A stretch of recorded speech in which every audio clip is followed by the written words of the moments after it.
జీవితంలో ఎవరిని నమ్మాలో ఎవరిని దూరంగా పెట్టాలో చాణక్యుడు చెప్పాడు. నీ జీవితంలో నిన్ను పైకి లేపే వాళ్ళు కూడా ఉంటారు, కిందికి లాగే వాళ్ళు కూడా ఉంటారు కదా. కానీ వాళ్లను గుర్తించలేకపోతే అప్పుడు నీ విజయం ప్రమాదంలో పడుతుంది. అందుకే చాణక్యుడు చెప్పాడు, ప్రతి ఒక్కరిని ప్రేమించు కానీ అందరినీ నమ్మొద్దు. ఫ్రెండ్స్, వీడియోలోకి వెళ్ళబోయే ముందు మన ఛానల్ని సబ్స్క్రైబ్ చేసుకోండి. అలాగే ఇలాంటి చాణక్యుడి నీతి ఇంకెన్నో ఉన్నాయి. అలాగే నేను చదివే బుక్ నుండి మీకు రిఫర్ చేస్తున్నాను. ఈ వీడియో చివరిదాకా చూసేయండి. అలాగే మరిన్ని వీడియోస్ కోసం స్టే ట్యూన్. అలాగే మన ఛానల్ని సపోర్ట్ చేస్తూ సబ్స్క్రైబ్ చేసేయండి. ఫ్రెండ్స్, జీవితంలో మనం ఎన్నో మందిని మనుషులను కలుస్తాం. కొంతమంది మన విజయాన్ని చూసి సంతోషపడతారు, మరి కొందరు మన విజయాన్ని చూసి అసూయపడతారు. బయట ఇద్దరు ఒకేలా కనిపిస్తారు, కానీ వారి మనసులు మాత్రం వేరు. అందుకే చాణక్యుడు మనకు ఒక గొప్ప పాఠం చెప్పాడు.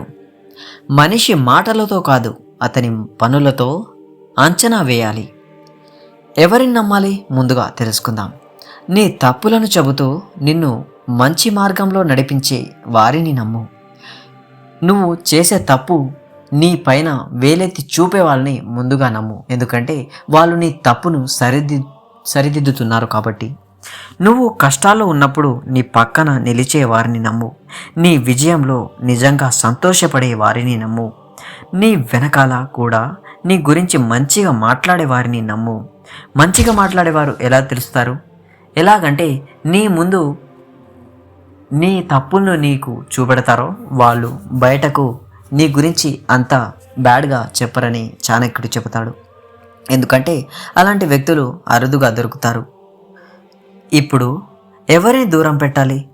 చాణక్యుడు చెప్పిన మొదటి వ్యక్తి అతిగా పొగిడేవాడు.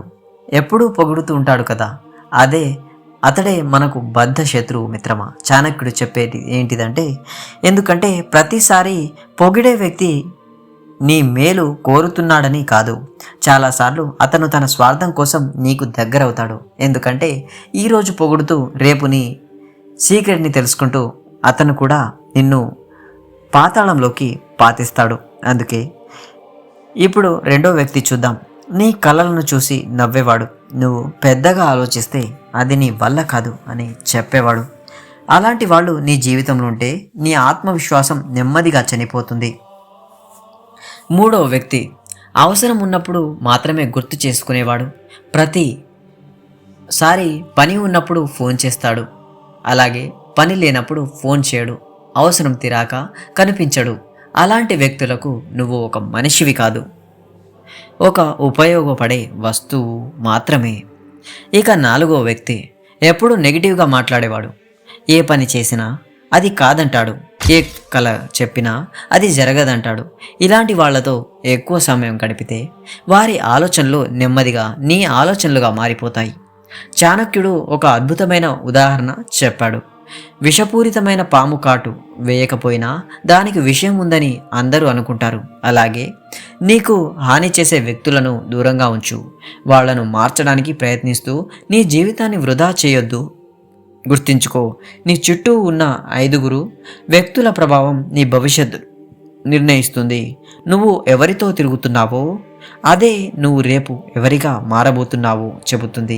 అందుకే స్నేహితులను, పరిచయాలను, సహవాసాన్ని జాగ్రత్తగా ఎంచుకో. ఎందుకంటే ఈరోజు అతను చెబుతాడు, కానీ నిన్ను రేపు మోసం చేయొచ్చు. అందుకే ఈ 5 వ్యక్తులను చాణక్యుడు చెప్పింది ఏంటిదంటే, నమ్ము కానీ మొత్తం లీనం కాకు. అలాగే సహాయం చేసేటప్పుడు నువ్వు ఒక వస్తువులాగా మారకు. అలాగే నువ్వు ఎప్పుడైనా ఎవరినైనా ఎంతగానో నమ్మి మోసపోయావా? అలాగైతే ఎస్ అని కామెంట్ చేయి. అలాగే ప్రతి చిరునవ్వు వెనక మంచి మనసు ఉండదు, ప్రతి పొగడత వెనక నిజాయితీ ఉండదు, ప్రతి స్నేహం వెనక ప్రేమ ఉండదు. అందుకే చాణక్యుడు చెప్పాడు, మనిషిని నమ్మడానికి ముందు అతని స్వభావాన్ని గమనించు. సరైన వ్యక్తులను జీవితంలోకి ఉంచుకో, తప్పు వ్యక్తులను దూరంగా పెట్టు. అప్పుడు నీ జీవితం చాలా ప్రశాంతంగా మారుతుంది. మిత్రమా, చిన్న టిప్, మీ జీవితంలో మీకు మంచి చేసిన వ్యక్తి ఎవరు? ఒక మాటల్లో కామెంట్ చేయండి. ఫ్రెండ్స్, ఈ చాణక్యుని నీతి ఎలాగున్నాయో కామెంట్ చేసి, అలాగే వీడియో నచ్చితే లైక్, ఇంకా చాణక్య ఫ్యాక్ట్స్ అని కామెంట్ చేయండి. Stay tune for next video. ఇలాంటి వీడియోస్ కోసం మన ఛానల్ని సబ్స్క్రైబ్ చేస్తూ అలాగే స్టే ట్యూన్. ధన్యవాదాలు.